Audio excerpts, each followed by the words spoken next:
Hi, Jordan. This is John from John Breaks Bad News. I have some bad news from Justin for you. Okay. You're never going to lose your virginity because you spend all of your time playing Magic in your friend's basement.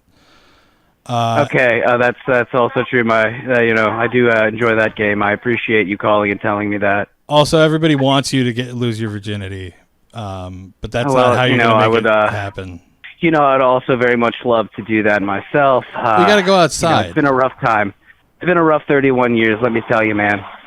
Yeah, he said that it doesn't seem like you're rooting for yourself. And they're all rooting I'm for always you. rooting for myself, but whether or not that actually turns out positive for me, it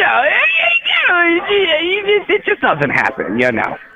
That's all right. But Okay. you can turn this around, bud. You just got to have a more positive attitude and just get out there, put yourself out there. Maybe go out and play Magic. I know girls Okay, like nerd I shit might now. meet some girls doing that. You're right. Maybe I should go to my local game store. Hell yeah, dude. Get out there.